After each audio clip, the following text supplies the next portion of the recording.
महागठबंधन के लिए महाजुटान तो हो गया। पटना में एक बड़ा प्रयास माना जा रहा है विपक्ष का, लेकिन विपक्ष के बीच में कुछ खींचतान भी है और ये लंबे समय से रही है। इनमें वो राजनीतिक दल भी आमने सामने हैं जिनकी राजनीति ही एक दूसरे के विरोध या एक दूसरे के खिलाफ जाने पर टिकी हुई है। उदाहरण के लिए आम आदमी पार्टी कांग्रेस है, उदाहरण के लिए ममता बनर्जी और कांग्रेस है, उदाहरण ऐसे आपको कई राज्यों से मिल सकते हैं। एक नहीं, दो नहीं, ऐसे 10 राज्य हैं जहां पर कांग्रेस को कुछ कॉम्प्रोमाइजेस करने पड़ेंगे, जहां पर कांग्रेस की ताकत लगातार गिरती गई और क्षेत्रीय दलों का प्रादुर्भाव हुआ। क्षत्रपों का पनपना ही इसलिए देखने को मिला क्योंकि कांग्रेस लगातार कमजोर होती गई।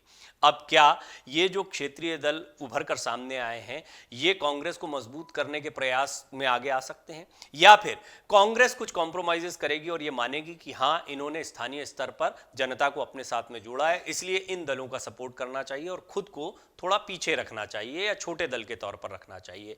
इन राज्यों के क्या समीकरण बनेंगे, इस पर बातचीत करने के लिए वरिष्ठ पत्रकार सुमित अवस्थी जी मेरे साथ मौजूद हैं। सुमित जी, आपका स्वागत है।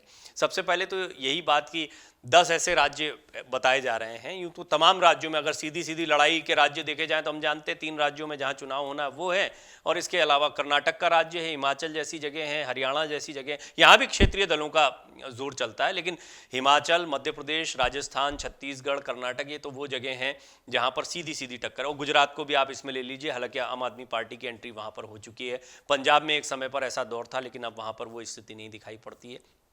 क्या कांग्रेस इस महागठबंधन में शामिल होने के बाद ये स्वीकार करने की स्थिति में आपको दिखाई देती कि अब हम नंबर 2, नंबर 3 या सबसे छोटी पार्टी के तौर पर इस राज्य में काम करेंगे? देखिए, कांग्रेस को इस बात का एहसास है प्रवीण, और तभी कांग्रेस इस गठबंधन में एक फ्रंटल रोल में नहीं आई है। वरना आप देखिए, अक्सर ये क्यों नहीं अलायंसेस बन पाए हैं। जब जब बड़ी पार्टी जो अलायंस में होती है वो अपनी चीज़ों को थोपती है, अपनी चीज़ों के हिसाब से बाकी घटकों को चलाना चाहती है, तो अलायंस टिक नहीं पाता है। इस पूरी सफलता में अगर नीतीश कुमार ने पहल की और नीतीश कुमार ने अगर 17-18 पार्टियों को आज पटना में इकट्ठा किया, तो उसमें हमको क्रेडिट राहुल गांधी और खड़गे साहब को भी देना चाहिए कि उन्होंने उसमें व्यवधान पैदा नहीं किया।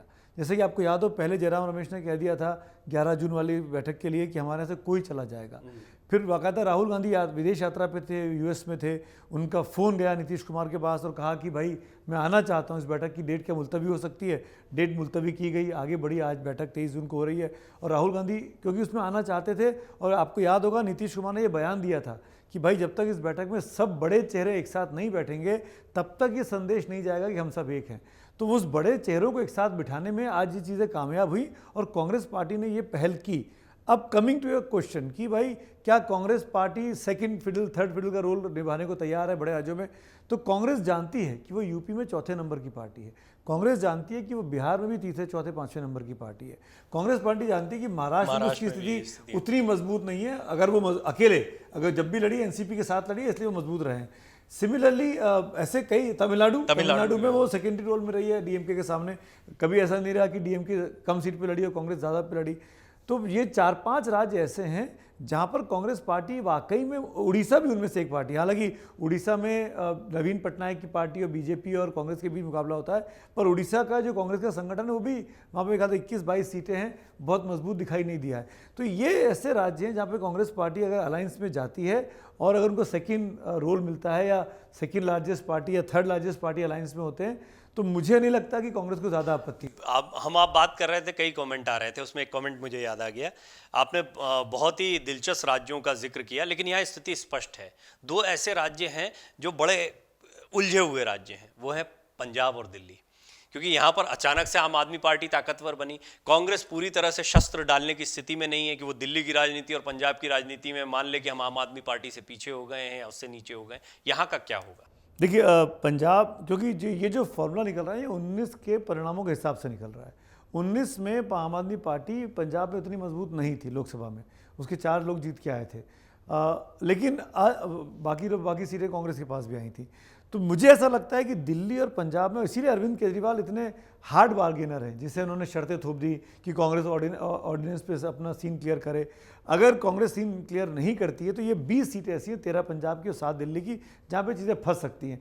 पर अरविंद भी जानते हैं और आम आदमी पार्टी भी जानती है कि अगर कांग्रेस ने अपने उम्मीदवार उतार दिए तो उनको भी नुकसान 20 सीटों पर अगर मुकाबला हुआ तो नुकसान उनका ही होगा और फायदा 2 बिल्लियों की लड़ाई में भाजपा का हो जाएगा। गुजरात एक बहुत बड़ा उदाहरण है। गुजरात चुनाव के दौरान ये चर्चा हुई थी, कुछ एक्सपर्ट्स ने, मुझे याद है कि ये भी कहा था हमसे लाइव में कि ये मेरा सवाल था कि क्या आम आदमी पार्टी और कांग्रेस को यहाँ पर कोई अपनी सहमति बना लेनी चाहिए थी, आपसी सहमति, और अगर ऐसे मिलकर चुनाव लड़ते तो ये जो ऐतिहासिक जीत देखने को मिलती है नहीं देखने को मिलती। यहाँ पर आम आदमी पार्टी और कांग्रेस आपस में लड़ते दिखाई दिए और इसका सीधा सीधा फायदा बीजेपी को मिला। गुजरात में भी ऐसा समीकरण हो सकता है फिर, और क्योंकि गुजरात में भी अगर इसी तरह की टसल हुई, आम आदमी पार्टी ने कहा नहीं हम तो लड़ेंगे, मध्य प्रदेश है, राजस्थान है, हर जगह पर अगर ये सहमति नहीं बन पाई तो कांग्रेस का या विपक्ष का नुकसान होगा और बीजेपी का फायदा। बिल्कुल, मैं वही कह रहा हूँ कि आपको गिव एंड टेक करना पड़ेगा। जैसे फॉर एग्जांपल आपने बड़ा अच्छा सवाल किया ये, अगर अब चलिए अभी विधानसभा चुनाव आ रहे हैं, इन्हीं से बात करते हैं।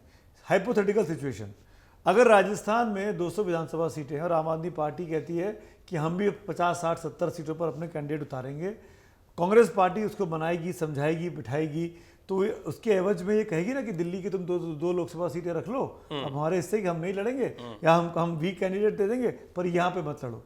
तो ये गिव एंड टेक होगा। अगर वहाँ कन्फ्रंटेशन होगा तो उसका असर 2024 के उसमें भी दिखेगा, गठबंधन फिर नहीं हो पाएगा इनका।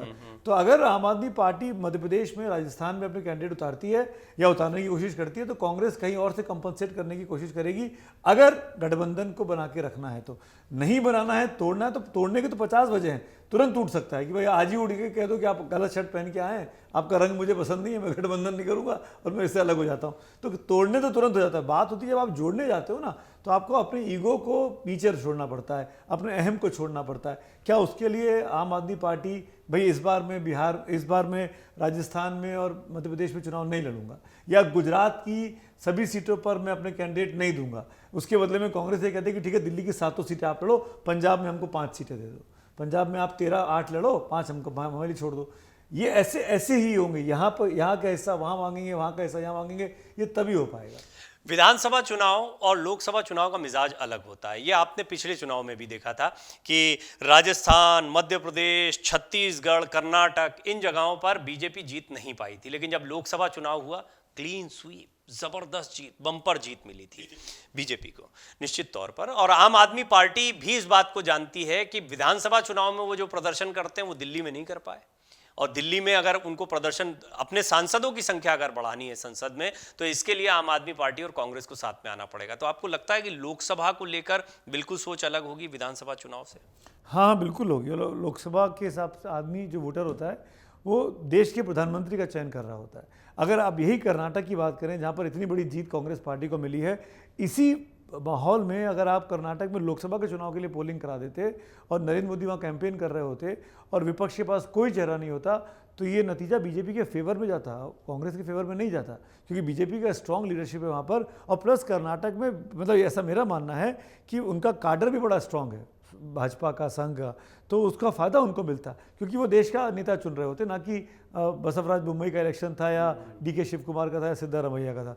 तो ऐसे में जब देश का चुनाव होगा, और मैं फिर कह रहा हूँ कि भारतीय जनता पार्टी के पास कुछ ना कुछ तुरुप का इक्का ज़रूर होगा, नहीं होगा तो वो लोग प्लान कर रहे होंगे कि वो चुनाव के तारीखों के आसपास, जैसे पिछली बार, माफ़ करेगा ये इस बात को मैं बार बार कहता हूँ कि पुलवामा ने वो रिजल्ट बदल दिया था, जिस तरह की राष्ट्रहित का देश प्रेम की भावना जागी थी लोगों के मन में कि हमने पाकिस्तान को पाकिस्तान में घुस के मारा है, तो हम ये बीजेपी कर सकती है, मोदी कर सकता है। वैसा हो या कुछ और हो या कोई और बड़ी कोई प्लानिंग कर रखी हो, मुझे नहीं पता।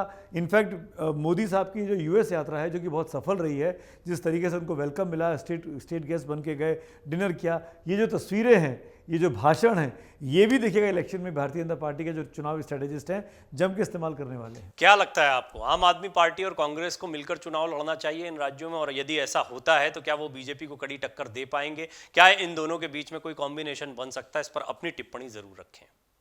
अमर उजाला अब आपके टीवी पर भी। अपने स्मार्ट टीवी पर YouTube पर सर्च करें अमर उजाला, चैनल सब्सक्राइब करें और देखें ताजा खबरें, वो भी HD क्वालिटी में। और हाँ, बेल आइकन दबाना ना भूलें ताकि हर खबर हो आपके घर। अमर उजाला, निष्पक्ष, निर्भीक, निरंतर।